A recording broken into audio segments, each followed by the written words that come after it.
트로이에서 꿈을 꾸었던 바울, 드로아는 곧 트로이라고 말씀을 드렸는데, 그 트로이에서 정말 희한한 꿈을 꿨잖아요. 마케도니아 사람이 와서 나를 도와라. 그 꿈을 혼자만 나 이런 꿈을 꿨어 하고 가자 한 게 아니라 동역자들과 함께 내가 이런 꿈을 꿨는데 여러분 생각은 어떻습니까? 라고 물으면서 같이 하나님의 뜻인 것을 확인하고 그 뜻 가운데서 함께 움직일 수가 있었죠. 그 꿈은 생각지도 못했던 유럽을 복음화시키는 시작점이 되었던 거예요. 여러분 인생에 있어서 한 번쯤은 길을 바꿔보는 것도 괜찮다. 저번에 재미있는 관찰 결과가 있었어요. 뭐냐면 당신은 이렇게 줄이 한 3줄 정도 있다고 쳤을 때 뭐 이렇게 줄을 서 있는데 꼭 그런 느낌 있잖아요. 4줄만 잘 안 빠지는 느낌적인 느낌. 그런 거 있잖아요. 이상하게 4줄이 안 빠지고 저긴 잘 빠지는 것 같은. 마트에서도 줄 서면 잘못 골랐나. 내가 선 줄보다 더 빨리 빠지는 줄이 있을 때 당신은 그쪽으로 움직이겠습니까? 안 움직이겠습니까? 이 질문이었어요. 그런데 그때 가장 현명한 것이 내 줄이 빠지지 않고 있는데도 한 우물만 파자 하고 계속 서 있는 사람. 뭐가 문제가 있거든. 근데도 한 우물만 파고 있는 사람. 그렇게 버티고 있는 것보다 명백히 문제가 생긴 것이 분명할 때 딱 한 번 정도 바꾸는 것이 좋다. 그런데 대신에 이쪽 줄에 있다가 저기 빠르니까 또 이쪽 갔다가 이렇게 메뚜기처럼 뛰어다니는 것은 더 안 좋다. 여러분 이력서를 볼 때도 저도 뭐 이력서들 받아보고 이렇게 하면은 딱 봐요. 보면은 이 사람이 한 직장에서 얼마나 오래 있었는가. 보면 어떤 사람은 막 6개월, 1년, 오래 3년 이상 되는 게 없어 이력이. 보면 그러면 갸우뚱하는 거죠. 이 사람이 뭐 문제가 있는 건가? 관계에 문제가 있는 건가? 아니면 이 사람은 어려움이 있을 때 그냥 도망치는 사람인가? 이게 좀 많이 이렇게 오해를 할 수 있습니다. 진득이 뭘 해내지 못하는 사람은 아닌가?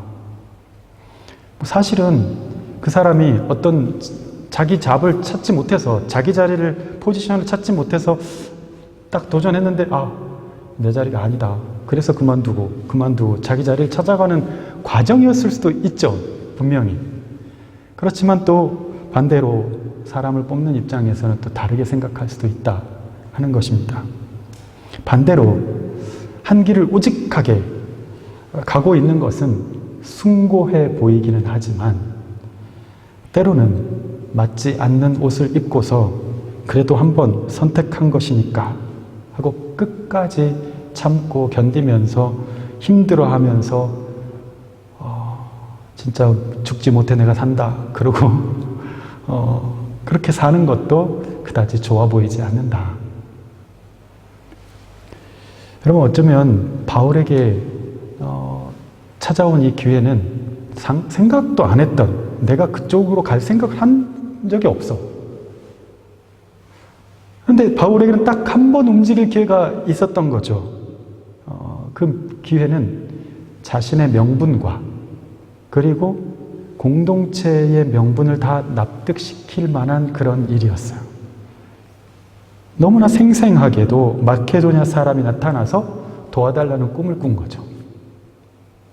그 꿈을 서로 공유하고 하나님의 인도하심을 확신한 바울 일행은 트로이에서 배를 타고 마케도니아에서 가장 가까운 성읍인 빌립보로 가게 됩니다.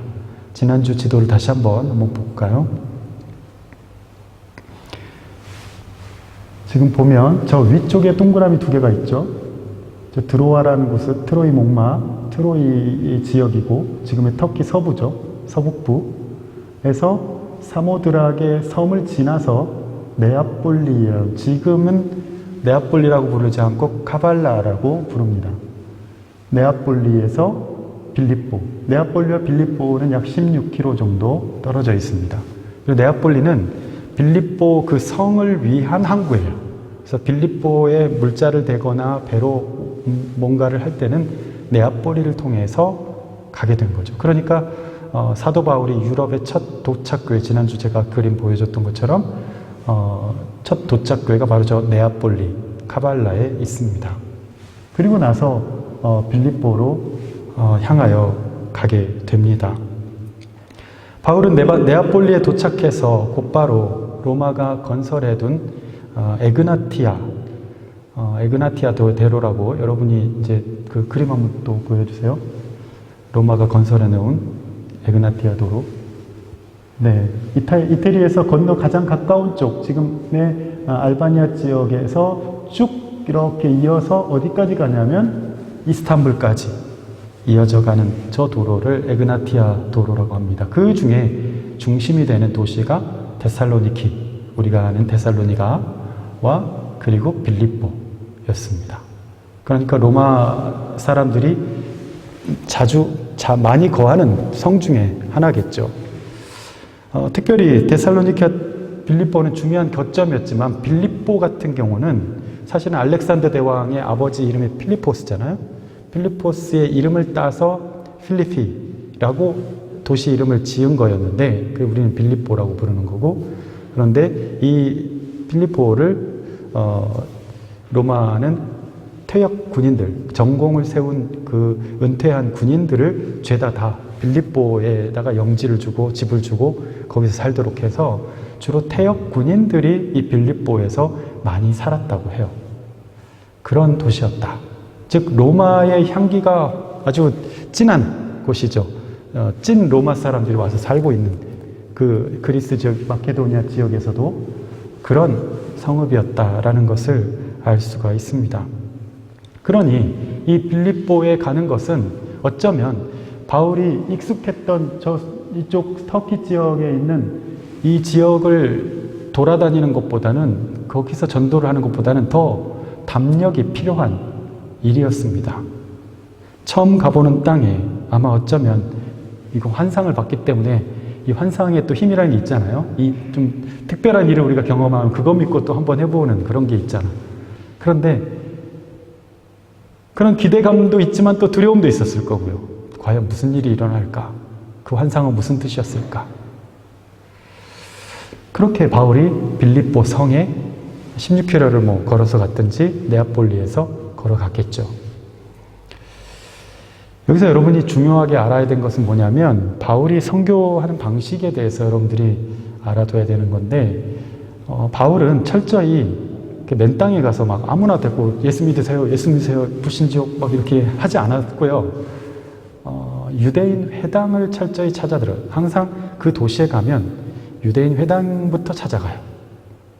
그래서 유대인 회당에 가서, 즉 예수에 대해서, 하나님에 대해서 이미 인지하고 있고 하나님이 누구신지 알고 있고 그러나 잘못 믿고 있는 그런 사람들을 향해서 예수가 너네들이 그렇게 믿고 기다려왔던 그 메시아가 바로 예수 그리스도야, 이런 방식으로 예수님을 전했거든요.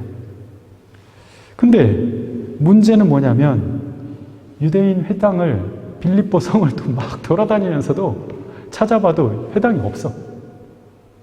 희한하게도 없어요. 오늘 말씀을 보면 수일을 돌아다녔는데 회당을 발견하지 못했어요. 복음을 전하지 못한 거예요. 여러분, 이 상실감, 뭐지? 내가 본 건 뭘까? 분명히 하나님의 약속이라고 생각하고 내가 이곳에 왔는데, 분명히 하나님의 뜻이라고 생각하고 하나님 날 프라이브르게 보내셨어 하고 딱 왔는데, 와서 보니까 뭐지? 아무것도 준비가 안 돼 있고 좀 낯설고 당황스러워. 그런 거죠. 바울이 회당을 찾다가 못 찾아서 결국은 나중에 성문 밖으로 나가게 되는데요. 당시에 회당이 있을 기준은 뭐냐면, 유대인 남자 10명이 있으면 회당을 만들 수 있어요. 그러니까 이 빌립보 그 큰 성읍 안에 10명이 없었던 거예요. 유대인이. 그럼 그 정도로 희소성이 있는 그런 성읍이었다. 찐 로마 도시였다라는 것을 또 알 수가 있죠.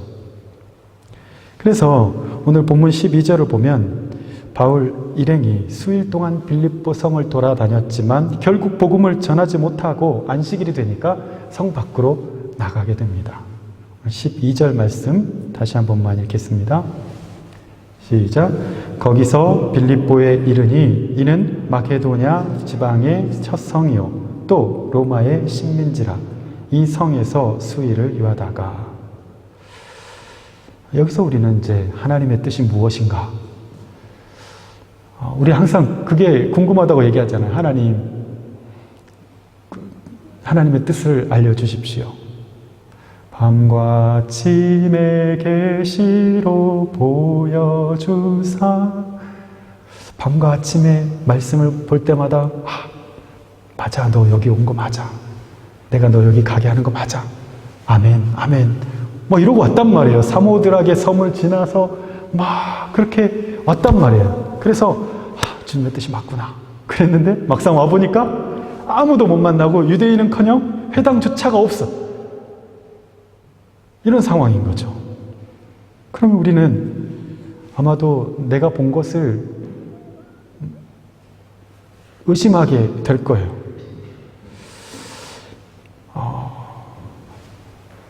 내가 잘못 봤나? 내가 너무 자의식이 강해서 자기 최면을 건 건가? 된다 뭐 이런 식으로 될 것이다. 또는 이것이 하나님의 뜻이다.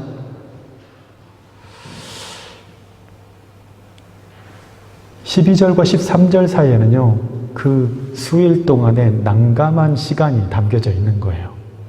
루디아를 만나기 전까지 말입니다.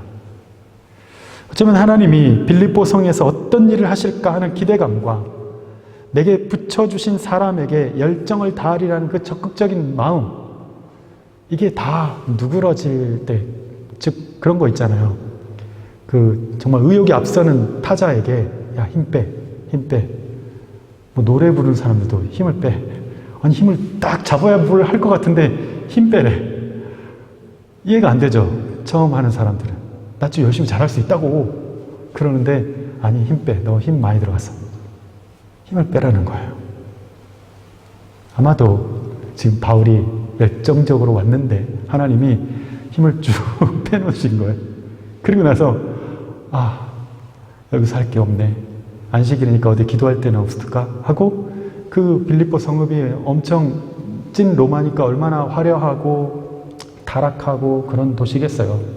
거기서 도저히 안 돼서 밖을 나오게 됩니다. 기도할 곳을 찾기 위해서 회당도 없는 빌립보 성 밖으로 나가서 성물 나와 작은 시냇물이 흐르는 곳을 이르게 돼요. 그런데 거기 보니까 뭐 여자들이 모여가지고 뭐 하고 있는 거예요. 기도 모임을 하는 건가 빨래하는 건 아닌 것 같고 가보니까 이 사람들이 하나님을 아는 사람들인 거예요. 보니까 유대 여인들과 이방 여인들이 섞여 있는 어떤 기도 모임 같은 걸 하고 있는 거예요. 안식일이어서. 바울과 그 동역자들도 안식일에 성 밖에 나가 기도하고 싶었었는데 딱 이 여인들을 만난 겁니다. 바울은 이곳에서 신이 나서 말씀을 전하였고 단순히 그냥 예수 믿으세요가 아니라 오랜 시간 말씀을 가지고 가르치는 시간을 가졌습니다.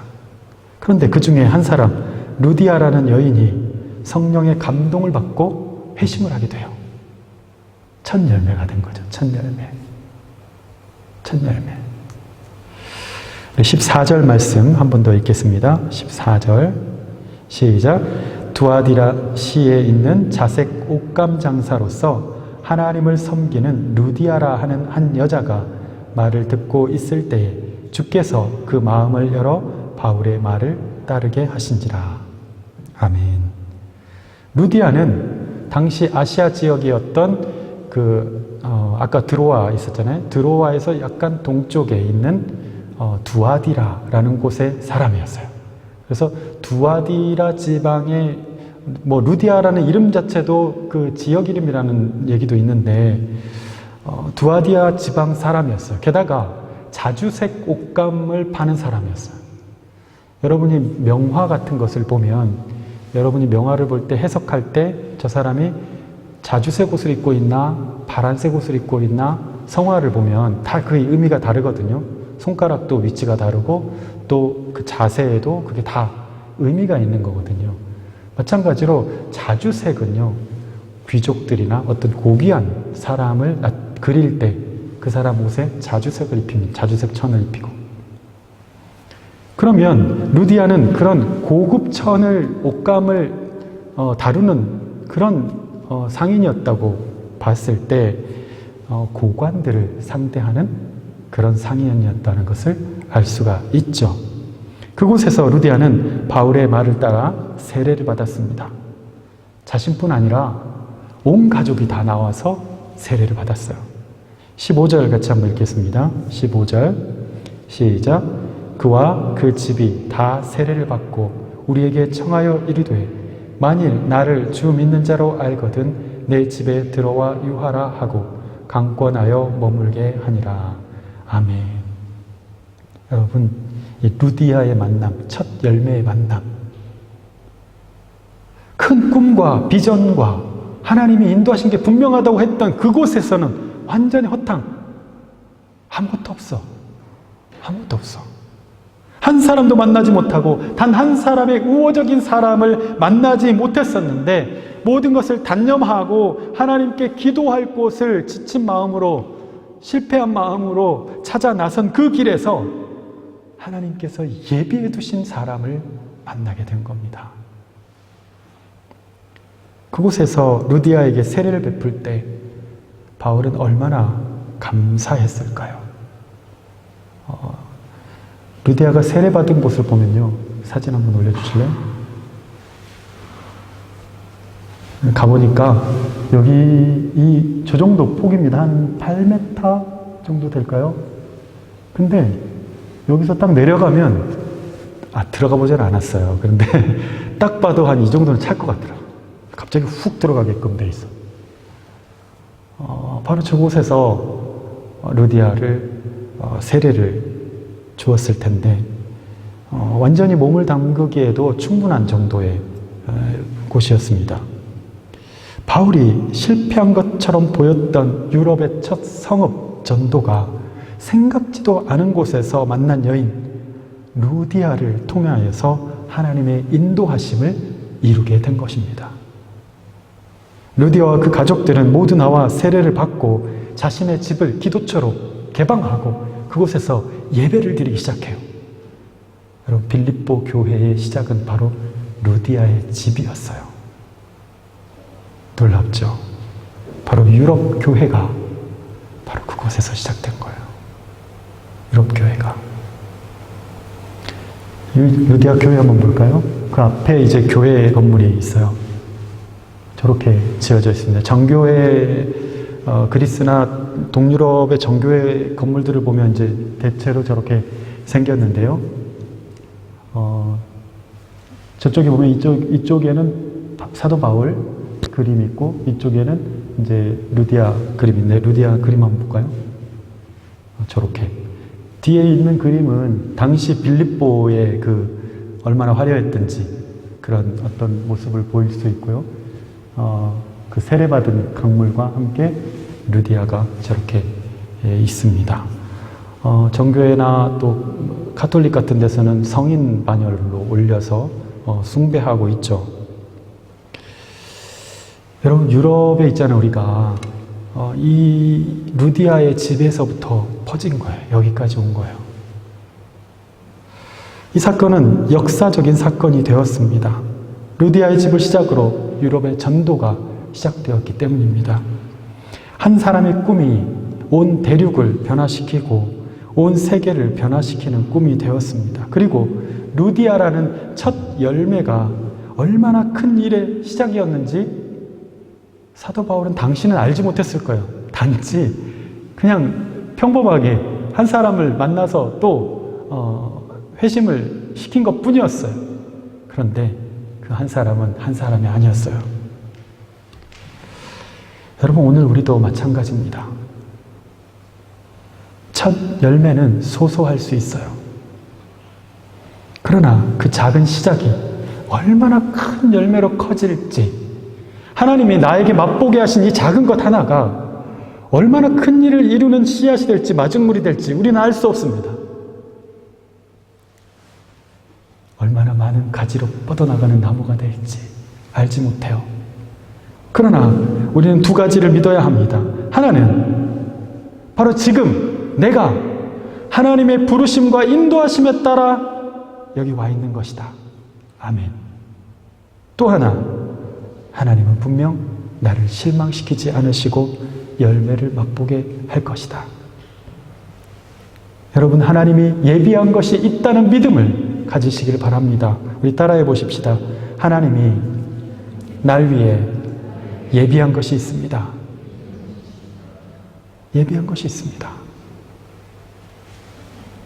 여러분, 내가 지금 맛본 열매가 비록 소소할지라도, 내가 이룬 성과가 미미해 보일지라도, 그렇게 열심히 해서 막 이렇게 유학 생활을 하고, 여기서 진짜 직장 생활을 하고, 어렵게 내가 진짜 해외에서 이렇게 버티고 있는데, 내가 고작 이거란 말인가가 아니라, 이 작은 것이라 할지라도 결코 작지 않다.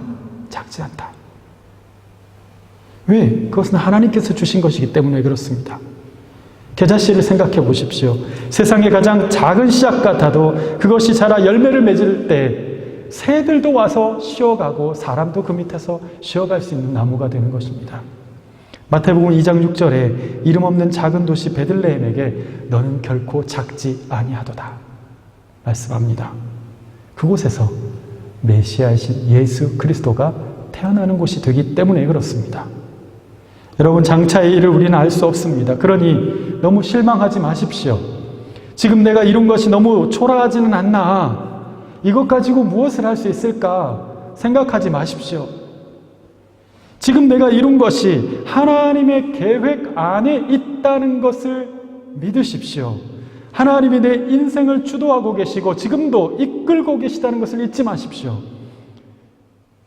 저희 교회를 다니다가 지금은 다른 도시에서 악기 제조를 하는, 첼로도 만들고 바이올린도 만들고 지금 그렇게 하는 친구가 있는데, 아우스빌딩을 하고 있는 친구가 있어요. 수련 과정을 마치고 처음으로 자기 손으로 만든 그 바이올린, 아직 칠 안 된 거, 칠도 안 된 그 악기를 걸어놓은 그 사진을 저에게 보여줬는데 얼마나 감동이 됐는지 몰라요. 만일 그것을 보고 자신이 한 단계 올라섰다는 생각을 하기보다 아직도 멀었다, 또는 마이스터가 언제 될까, 다른 사람들이 만든 것을 보면서 비교하면서 한숨을 쉬고 있다면 앞으로 해야 될 일들이 더 벅차게 느껴질 것입니다. 그러나 그것 하나를 하나님께서 주신 겨자씨 하나로 보고 기뻐하고, 부족하지만 이만큼을 이루게 하셨구나, 그 다음은 또 하나님께서 어떻게 하실까 소망이 생기고, 이걸 나 같은 사람이 어떻게 이걸 할 수 있었을까, 나 같은 사람이 어떻게 이런 데서 노래를 할 수 있었을까, 나 같은 사람이 어떻게 이런 연구를 할 수 있었을까, 여기서 어떻게 일할 수 있었을까, 감사하다. 어떻게 이 사람을 만날 수 있었을까, 감사하다. 여러분, 여기에는 놀라운 새로움이 창조되는 것입니다. 그 겨자씨 하나로 보고 기뻐하고, 지금의 상황에 최선을 다하고, 지금의 사람들에게 진심을 다할 때 어느덧 그 씨앗이 나무가 되고 열매를 맺어주는 날이 분명히 있다라는 거예요. 새학기 시작하는데 여러분 벌써부터 좌절하고 있지는 않은지 몰라. 아니다. 예전에 한 친구는 기타를 만드는 공장에 취직했어요. 원래 그냥 이거 하는 게 좋았어요. 일렉트릭 기타를 치는 친구였는데, 그냥 막 땡리리리리 맨날 이거 하고 있어요. 가만히 있어도 손이 이러고 있어요. 뭘 지어주면 막 이러고 있는데, 교회에서 날마다 기타를 또 치고 그랬어요. 그랬는데 부모님, 장모님, 권사님은 늘 쟤 도대체 뭐 먹고 사나 이제 맨날 걱정인 거예요. 그랬는데 어느 날 이 친구가 코르트라고, 여러분 아는 기타 아시는 분들은 그 회사 알 거예요. 거기 회사에 취직을 한 거예요. 그래가지고 거기서 마지막 과정 조율하는 다 잘 음이 조율이 잘 잡혔나? 이거를 하는 드리드리 딱 오케이 드리드리 이거 하는 걸 하는 거예요. 신났어. 너무 신나가지고 자기가 하는 거를 가지고 돈 벌고 사는 거 얼마나 행복한 일이에요, 그죠? 스스로 얼마나 감사했던지 첫 월급을 통째로 하나님께 다 드렸어. 아빠 내복은 그 다음 주에 그 다음 월급 때 산다고 첫 달은 다 하나님 앞에 드렸어. 여러분 절대로 작은 것이라도 통째로 여러분이 이것 가지고 뭘 하겠어 이렇게 생각하지 마십시오. 이걸 가지고 뭘 하겠어. 오병이어 사건을 보면요, 물고기 2마리와 떡 5개를 가져왔어요. 오는데 제자가 뭐라고 가만히 있으면 말이라도 안 하면 좋은데 입이 방정이야. 물고기 2마리와 떡 5개가 있기는 한데요, 이걸 가지고 뭘 하겠습니까? 이렇게 하면서 줘. 참 믿음 없죠, 그렇죠? 늘 우리 주변엔 회의적인 사람이 많습니다. 물론 그 말 맞잖아요. 물고기 2마리와 떡 5개 있는 거 맞아. 팩트야. 팩트에 기반해서 회의적인 사람들도 말을 하죠. 사실 맞죠. 객관적으로. 그러나 하나님은 그런 우리의 인간적인 예상과 전망을 뒤집어서 역사하시더라. 오늘 우리에게 믿음이 있다면 이거라도 하나님께서 역사하시면 할 수 있어. 이거라도 하나님께서 보여주신 것이 얼마나 감사한가 하고 우리의 삶의 반응이 회의감과 조소가 아니라 감탄과 감격 속에서 다시 이루실 하나님에 대한 그런 하나님의 인도하심과 역사하심에 대한 그 기대를 가지고 나아가는 방향으로 흘러갈 수 있기를 바랍니다. 아울러 여러분, 이제 첫 열매를 기다리는 분들도 있을 겁니다. 특히 이 후반기의 첫 열매, 다시 시작하는 이 학기의 첫 열매, 여러분 기대하십시오. 기대하십시오. 첫 열매를 기대하지 말고 하나님을 기대하십시오. 바울도 그랬습니다. 첫 열매는 자신이 생각했던 성 밖에 있었어. 거기 있을 줄 알았어. 근데 밖에 있었어. 성 밖을 나가니까. 이걸 하긴 했는데 별 의미 없다고 스스로 평가절하하는 분들이 있다면 그 작은 것들을 허락하신 하나님을 부정하지 말고, 이것도 하나님께서 주셨어. 이것도 하나님께서 주셨어. 그 작은 섬세한 하나님의 인도하심과 역사하심에 민감한 거예요. 도리어 여러분, 엘리야에게 보여주셨던 그 손바닥만한 구름 7번 가보라고 그러잖아요. 가봐. 없는데요. 마지막 조그만한 손바닥만한 구름이 있긴 한데 저거 가지고 뭘 하겠습니까? 라고 얘기해요. 근데 엘리야가 그거면 됐다 이러거든요. 믿음의 차이예요, 여러분. 그거밖에 없는데 뭐가 되겠습니까? 하는 것과 그거면 됐다. 아무것도 없는 것에서 뭐가 하나 생겼잖아요, 여러분. 아무것도 할 수 없는 것에서 내가 할 수 있는 게 생겼잖아요. 얼마나 놀라운 일이에요. 얼마나 놀라운 일이에요. 기적이 일어난 거예요, 여러분. 오늘도 여러분, 주님이 여러분을 인도하고 계십니다. 지팡이와, 인도하시는 지팡이와 막대기, 야 거기 아니야, 툭툭툭툭 막대기로 인도하십니다. 그 선하심은 영원하니 우리는 어딜 가나 주님의 거느리심 안에 있을 것이고 주님의 도우심 안에 있습니다.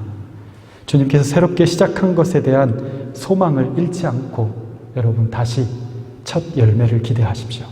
첫 열매를 주실 하나님을 기대하면서 주여 내게 이 후반기 첫 열매, 이 독일 생활의 첫 열매, 우리 관계의 첫 열매, 이 일의 첫 열매를 다시 허락하여 주옵소서 기도하면서 주님의 인도하심을 순종으로 기쁨으로 응답하며 나아가는 저와 여러분이 될 수 있기를 예수님의 이름으로 축원합니다. 우리 같이 한번 기도하겠습니다.